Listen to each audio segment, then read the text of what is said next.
Hi friends, నేను మీ గట్టగల రమేష్. ఈరోజు నుండి సరికొత్త పద్ధతిలో మన ఇంటిలో ఏ విధంగా ఇన్వర్టర్ కనెక్షన్ ఇవ్వాలి అనే దానిపైన మీకు ఈ బోర్డు పైన డయాగ్రామ్తో పాటు వివరణతో పాటు అదే విధంగా ప్రాక్టికల్గా కూడా మీకు నిరూపించి చూపిస్తాను. చూడండి ఫ్రెండ్స్, ఈ వీడియో మాత్రం ఎండు వరకు చూడండి. ఎండు వరకు చూస్తేనే మీకు అర్థమవుతుంది. ఈ ఛానల్ను మొట్టమొదటిసారిగా చూస్తున్నారా? అయితే ముందుగా సబ్స్క్రైబ్ చేసుకోండి. పక్కనే ఉన్న బెల్ బటన్ ట్యాప్ చేసి ఆల్ అనే నోటిఫికేషన్ ఎంచుకోండి. నేను చేసిన ప్రతి ఒక్క వీడియో మీకు ముందుగా నోటిఫికేషన్ రూపంలో వస్తాయి. ఓకే ఫ్రెండ్స్, బోర్డు పైన నేను డయాగ్రామ్ వేస్తున్నాను. చూడొచ్చు మీరు. ఇక్కడ ఫస్ట్గా నేను డయాగ్రామ్ వేసింది మనకు ఎనర్జీ మీటర్. అది సింపుల్గా చెప్పాలి అని అంటే, ఒక ఇంటి లోపల మనం వాడుకున్న కరెంటును ఒక లోడు అంటారు, లోడ్లలో కొలుస్తాము. ఆ లోడు ఎంత మనం ఒక ఇంటి లోపల ఎంత వాడుకున్నాం అనే దాన్ని కొలిచేదే ఈ ఎనర్జీ మీటర్. ఓకేనా ఫ్రెండ్స్? నెక్స్ట్ వచ్చేసి ఇది డీబీ అంటాము, ఎంసీబీ ప్యానల్ బాక్స్ అని కూడా అంటాము. డీబీ అంటే డిస్ట్రిబ్యూషన్ బోర్డు. ఓకేనా ఫ్రెండ్స్? ఇది ఇన్వర్టర్ పవర్ సప్లై బోర్డు. ఇక్కడ 10A అంటే 10 amps అని అర్థము. డిస్ట్రిబ్యూషన్ బోర్డు నుండి మనకు సర్క్యూట్ 1 ఒకటి స్విచ్ బోర్డులోకి తీసుకుంటున్నాము. తర్వాతకి ఒక రూమ్ యొక్క మొత్తం లైటింగ్ కంట్రోల్ స్విచ్ బోర్డ్ అనేది వేస్తున్నాను. చూడండి, ఒక రూములో ఏదైతే లైట్ ఆఫ్లు ఉంటాయో, ఫ్యాన్ ఆఫ్ ఉంటుందో అవన్నిటినీ ఈ స్విచ్ బోర్డ్లో కనెక్టింగ్ చేసే విధంగా ఒక స్విచ్ బోర్డ్ వేస్తున్నాను. ఇక్కడ ఎగ్జాంపుల్కి మాత్రం ఒక 6 స్విచ్లు తీసుకుంటున్నాను, ఒక సాకెటు 6 స్విచ్లు. ఓకేనా ఫ్రెండ్స్? ఈ వీడియో వేయడానికి ఒకరోజు మొత్తం పట్టింది ఫ్రెండ్స్. కాబట్టి వీడియో చూసే ప్రతి ఒక్కరూ లైక్ చేయండి. ఇంతవరకు సబ్స్క్రైబ్ చేసుకోకపోతే మాత్రం తప్పకుండా సబ్స్క్రైబ్ చేసుకోండి ఫ్రెండ్స్. ఇక్కడ మీరు సబ్స్క్రైబ్ చేయడానికి 1 సెకండ్ కూడా పట్టదు ఫ్రెండ్స్. సబ్స్క్రైబ్ చేసుకోండి ప్లీజ్. స్విచ్ బోర్డ్లో స్విచ్ టర్మినల్స్ ఈ విధంగా ఉంటాయి. చూడండి ఫ్రెండ్స్, వీటిని స్విచ్లు అంటాము, స్విచ్ టర్మినల్స్ అంటాము. స్విచ్ టర్మినల్స్కి మనం వైరింగ్ కనెక్షన్ ఇచ్చుకునే విధంగా స్క్రూ పాయింట్ ఉంటుంది, వాటినే టర్మినల్స్ అంటాము. ఫ్రెండ్స్, ఇక్కడ మీరు గమనించినట్టయితే 3 స్విచ్లకు ఫేసు ఒకటి, 3 స్విచ్లకు ఫేసు ఇంకొకటి, ఈ విధంగా డివైడ్ చేసుకొని ఫేస్ లూపింగ్ ఇచ్చుకోవాలి. ఓకేనా ఫ్రెండ్స్? 3 స్విచ్లకు డైరెక్ట్ పవర్ ఇవ్వాలి, అదేవిధంగా 3 స్విచ్లకు ఇన్వర్టర్ పవర్ తీసుకోవాలి. తర్వాతకి ఇది న్యూట్రల్ కనెక్షన్, న్యూట్రల్ లైట్ ఆఫ్లు, అదేవిధంగా న్యూట్రల్ డైరెక్ట్ డిస్ట్రిబ్యూషన్ బోర్డు నుంచి వచ్చే న్యూట్రల్ కూడా డైరెక్ట్ ఇక్కడ నుంచి లూపింగ్ తీసుకున్నాము. ఓకేనా ఫ్రెండ్స్?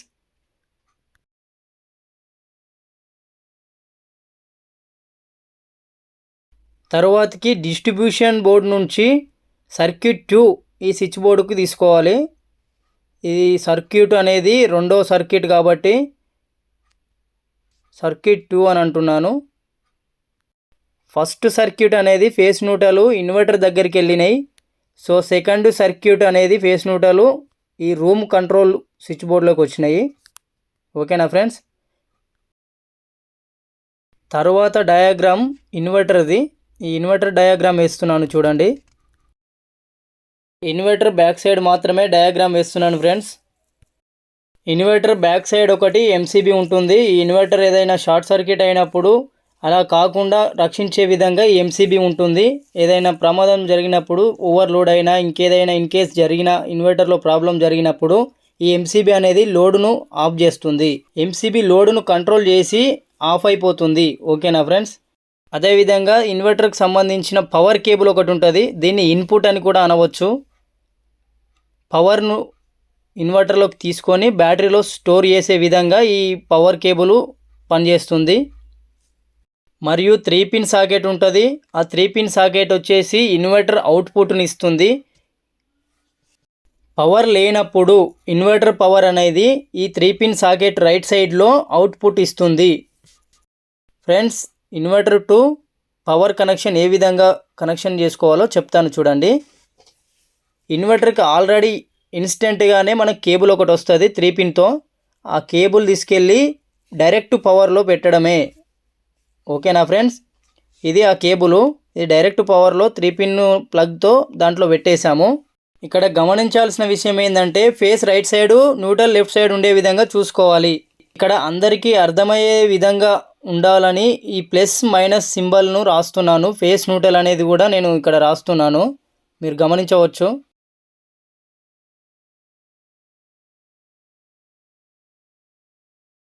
వైరింగ్ చేసేటప్పుడు తీసుకోవాల్సిన జాగ్రత్తలు ఏంటంటే కలర్ కోడ్ వైరింగ్ వాడడమే చాలా ఈజీ. కలర్ కోడ్ వైరింగ్ వాడడం వల్ల మనం ఈజీగా వర్క్ చేయవచ్చు. అలా చేయడం వల్ల ఈ రివర్స్ కనెక్షన్ అనేది ఇవ్వకుండా ఉండొచ్చు.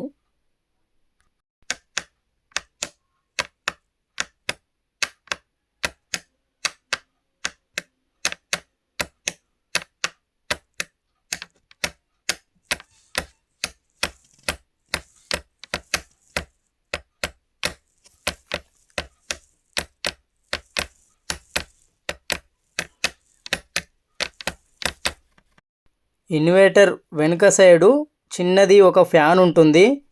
ఈ ఫ్యాన్ చేసే పని ఏంటంటే ఇన్వర్టర్లో ఇన్వర్టర్ వేడి కాకుండా ఈ ఫ్యాన్ తిరుగుతూ ఉంటుంది. తర్వాతకి బ్యాటరీకి సంబంధించిన 2 వైర్లు ఉంటాయి, కేబుళ్ళు. ఇవి రెడ్ కలర్లో ఒకటి, బ్లాక్ కలర్లో ఒకటి ఉంటుంది. ఇవి నట్టు బోల్ట్తో ఫిట్టింగ్ చేయాల్సి వస్తుంది బ్యాటరీకి, ఈ కేబుల్కి. సో ఈ నట్టు బోల్ట్ అనేది చాలా గట్టిగా బిగించుకోవాల్సి వస్తుంది. ఈ బ్యాటరీ కనెక్షన్ ఇచ్చేటప్పుడు ప్లస్ మైనస్ అనేది కరెక్ట్గా చూసుకొని బిగించుకోవాలి.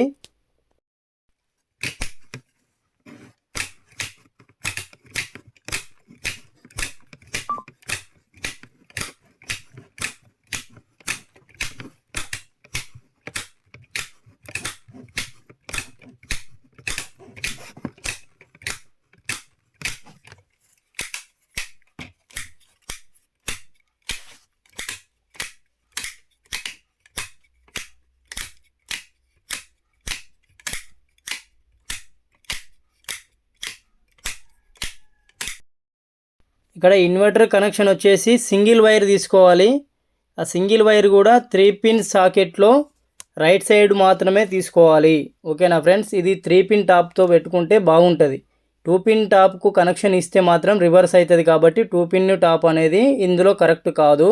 3 పిన్ టాపే తీసుకోండి ఈ ఇన్వర్టర్కి సంబంధించి.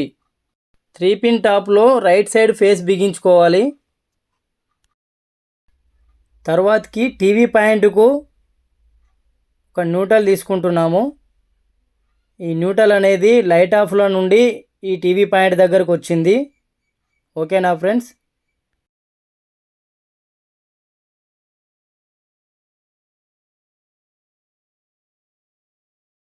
లైటింగ్ అన్నిటికీ న్యూట్రల్ కామన్గా వచ్చింది. సో ఇది న్యూట్రల్ వైరు.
ఫ్రెండ్స్, ఈ లైటింగ్ కంట్రోల్ అనేది స్విచ్ కంట్రోలు 2 లైట్లు మాత్రం ఫేస్కి ఇచ్చాను.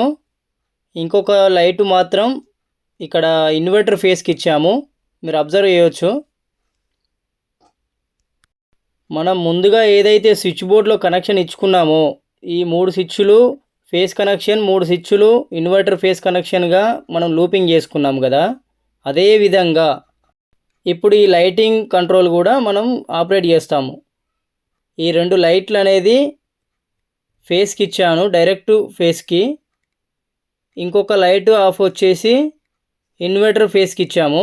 మీరు అబ్జర్వ్ చేయొచ్చు ఈ డయాగ్రామ్లో. అదేవిధంగా ఈ టీవీ పాయింట్ కూడా మనకు ఈ ఇన్వర్టర్ కనెక్షన్కు వచ్చే విధంగానే ఈ ఇన్వర్టర్ కనెక్షన్ కంట్రోల్కే వస్తుంది. ఆ విధంగానే మనం కంట్రోల్ చేసుకోవాలి. సో ఇంకొకటి ఫ్యాన్ కనెక్షన్ కూడా ఇన్వర్టర్ కనెక్షన్కే వస్తుంది. వీడియో లెంత్ ఎక్కువ అవ్వడం వల్ల నేను పార్ట్ 1 పార్ట్ 2 కింద నేను వీడియో ఎడిటింగ్ చేశాను. సో ఈ పార్ట్ 1 వీడియో ఇది. పార్ట్ 2 వీడియో కావాలి అని అనుకుంటే మాత్రం డిస్క్రిప్షన్లో నేను లింక్ పెడతాను, అక్కడికి వెళ్ళి ఆ వీడియో చూడండి. ఈ వీడియోలో కంటే ఆ వీడియోలో చాలా ఇన్ఫర్మేషన్ ఉంది. పార్ట్ 2 వీడియో మాత్రం మిస్ కాకండి. ఫ్రెండ్స్, ఇంకేదైనా డౌట్ ఉంటే కామెంట్ చేయండి, ఖచ్చితంగా నేను రిప్లై ఇస్తాను. సో మీకు ఇంకేదైనా వీడియో కావాలి అని అనుకుంటే దేనిపైన వీడియో కావాలో దాన్ని కామెంట్ చేయండి, నేను తప్పకుండా దానిపైన వీడియో చేస్తాను. మళ్ళీ మిమ్మల్ని అడుగుతున్నాను అనుకోకుంటే ప్లీజ్ సబ్స్క్రైబ్. వీడియో మీకు నచ్చినట్టయితే లైక్ చేయండి, అదేవిధంగా మీ ఫ్రెండ్స్ అండ్ ఫ్యామిలీకి సెండ్ చేయండి, షేర్ చేయండి. ఇప్పుడిప్పుడే కొత్తగా ఐటీఐ నేర్చుకునే పిల్లలకి చాలా ఉపయోగపడతాయి. ఖచ్చితంగా నేను అదే కోణంలో నేను వీడియోలు చేద్దామని డిసైడ్ అయ్యాను. సో తప్పకుండా మీరు సబ్స్క్రైబ్ చేసుకోవడం మాత్రం మర్చిపోకండి.